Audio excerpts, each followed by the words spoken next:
Nah, di sini teman-teman juga banyak bro dari equity dan banyak yang nanya IHSG sekarang seperti apa? Oke, ya. Kita kalau ngomongin ya IHSG, nah ini ada di level ya sebelum kita dapat rally yang luar biasa ya. Waktu itu kita sempat bahas juga ya potensi IHSG di 9.000 ya sebagai potensi area top ya karena itu adalah extension Fibonacci. Dan sekarang di monthly chartnya ya gold apakah ya gold ya jadi IHSG apakah ya berpotensi bottoming ya sebenarnya kalau kita lihat ya pakai beberapa ya indikator technical yang lama ya misalkan kayak Bollinger Band ini sebenarnya ada di area yang mana kita di lower band ya kalau lihat monthly chart. Jadi beberapa ya sektor ya seperti banking dan lain sebagainya ya secara struktur ya kita ngomong ya ketika banyak orang udah mulai resah juga ya dengan portofolionya banyak yang berantem juga ya kadang di situ ya kita harus lihat seizing opportunity ya karena setiap kali ya IHSG ada di lower band di Bollinger Bandnya ya di warna hijaunya di monthly chart I think ya good area buat membeli ya kita mau perusahaan fundamental. Ya, dan kita juga lihat ada efeknya, ada direct korelasi antara rupiah yang melemah sampai dekat ke 18.000 dengan juga IHSG ya. Karena artinya semua barang impor kalau teman-teman lihat simple ya laptop, mau iPhone tuh harga jadi lebih mahal ya. Karena itu kan kita lihat juga dari segi bank sentral naikin bunga acuan ya ke 5,75. Tujuannya apa? Supaya orang asing itu mau naruh duit di sini ya. Makin tinggi suku bunga acuan itu asing lebih mau taruh duit, investor dari luar ya atau investor domestik yang besar-besar. Karena mereka menarik untuk membeli bondsnya itu kuponnya lebih mahal. Tapi efek sampingnya apa nih dari naikin suku bunga acuan? Efek sampingnya adalah kredit ya, kredit dan juga cicilan ya untuk yang menengah dan ke bawah itu jadi lebih mahal ya. Dan kalau kita lihat kan turun sekitar berapa tadi bro? 31% lebih kali ya. Untuk IHSG ya. Ya IHSG kayak lebih ya. Kalau kita ngomong top to bottom 41% ya 42% ya. Dan untuk sebenarnya teman-teman yang ibaratnya sabar ya, quote-unquote sabar secara jangka panjang ya. Kalau teman-teman pilih saham dengan fundamental yang jelas ya, track record perusahaannya baik, itu justru bisa jadi kesempatan ya. Karena kan semuanya turun nih. Ibaratnya indeks harga saham gabungannya turun, kita bisa lihat dari konstituen indeksnya di sana. Dan ini bisa jadi buying opportunity untuk teman-teman yang lihat gitu. Tapi jangan beli perusahaannya terlalu mahal gitu. Cari perusahaan yang ibaratnya earningsnya masih murah ya, multiple earningsnya masih murah atau mirip sama benchmarknya. Ya kayaknya banyak yang ke flash sale bagus juga ya sebenarnya perusahaan. Cuman ya di keadaan seperti ini ya kita juga harus punya yang namanya cash buffer juga. Betul, ya. setuju. Jangan wah ini diskon itu diskon. Ini semuanya diskon ya. Bitcoin diskon, emas diskon. Ini jarang loh di dunia. Ya selama sejarah dunia jarang. Betul. Lokal diskon ya. Jadi ini sebenarnya surga orang yang pegang cash ya. Betul. Sebenarnya. Makanya saya ngomong ya pentingnya ya kita ngomong melakukan yang namanya trimming and rebalancing. Gold pun saya juga jual ya di 5.000. Kenapa? Karena angka psikologis, patternnya distribusi. Kita ngomong orang di berbagai tempat ya Walmart udah jual emas batangan di kasir. Ya. Kemudian emak-emak di Indonesia udah panik beli gold. Betul. Ya. Banyak orang buka toko emas dadakan. Saatnya jual. Itu saatnya jual. Ya. Top signal itu. Ya. Top signal. Semua orang udah bikin toko emas. Iya benar. Kita jualan emas. Kita jualan emas ya. Maksudnya kayak makasih buat tokonya kan ini emasnya. Ini emasnya.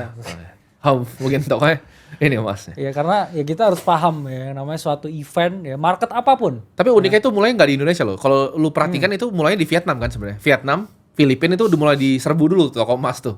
Baru habis itu Indonesia mulai banyak. Tapi itu dia saatnya jualan. Di saat semuanya paling rame, di situ saatnya kita trimming. Ya makanya ya itu tadi ya kita nggak boleh kita mana punya suatu keyakinan ya yang mana ya kamu kan investasi tujuannya juga untung ya makanya jangan anti yang namanya trimming, rebalancing. Betul. Karena yang denger kita ya kita ngomong rebalancing di Bitcoin, ya, rebalancing emas pun saya juga ngomong ya saya nggak yang kayak karena ya kita harus paham ya investasi itu cari untung kan sekarang kalau kalian rebalancing kalian pegang cash kalian lebih pede bisa bahkan beli bisa cicil pelan-pelan pas diskon ketika masih pegang cash bahayanya udah nggak punya cash. Benar.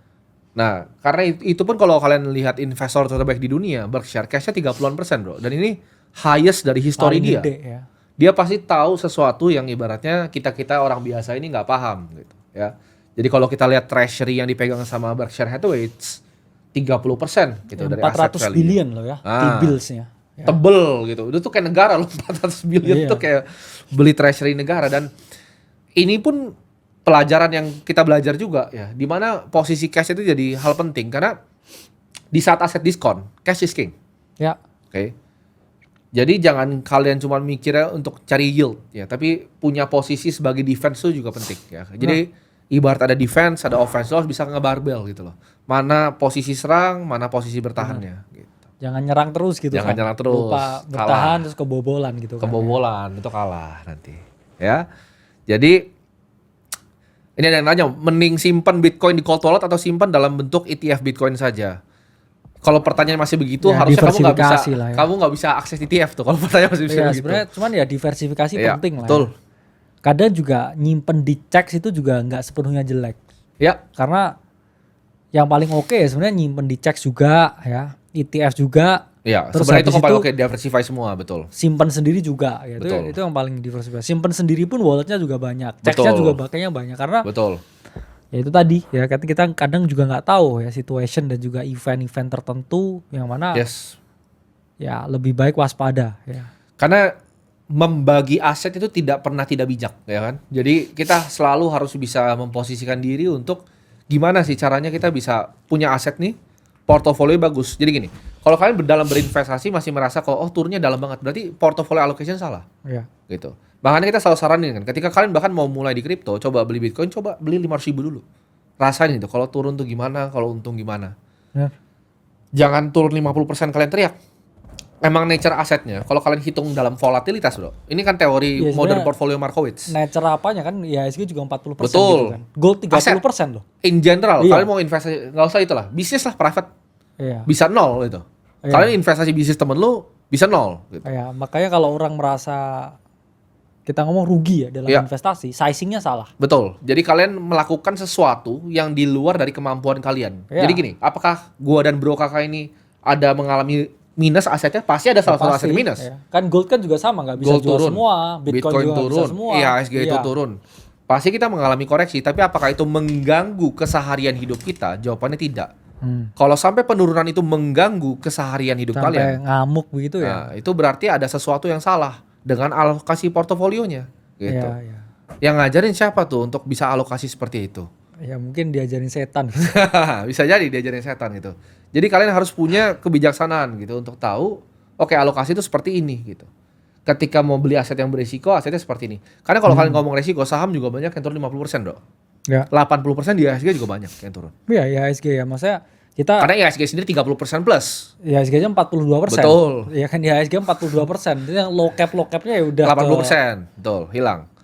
Jadi jawabannya adalah semua aset itu pasti ada resikonya. Kalau lu nggak mau resiko sama sekali, pegang cash. Tapi kalau 100% cash juga beresiko. Iya, benar. Ya Resikonya kan inflasi, kena 3% kita ngomong kamu. ya reksadana Gitu. ya atau obligasi ya atau bahkan cuma nyimpen USD kan juga. RDPT deh, orang bilang zaman dulu banyak yang ngajarin bahwa RDPT tidak ada resiko, itu salah besar. Karena itu sangat sensitif bro. Ke Iya. apa yang terjadi di bank sentral, suku bunga naik turun tuh sangat ngefek gitu ke RDPT. Jadi banyak yang udah beli RDPT, nabungnya 5 tahun ternyata minus. Ya. Gitu. Jadi semuanya ada resikonya, harus tahu nih ya. Bisa ngatur resikonya seperti apa, ya melihat asetnya seperti apa, dan punya tanggung jawab bro. Punya rasa tanggung jawab atas apa yang dilakukan sama dirinya sendiri. Ya, itu hal yang paling penting. Ya, betul. Jadi itu aja mungkin ya untuk hari Yes. ini. Kita akan lanjut nanti bro mungkin margin call di saat kita ada waktu lagi. Oke? Sampai jumpa di margin call selanjutnya.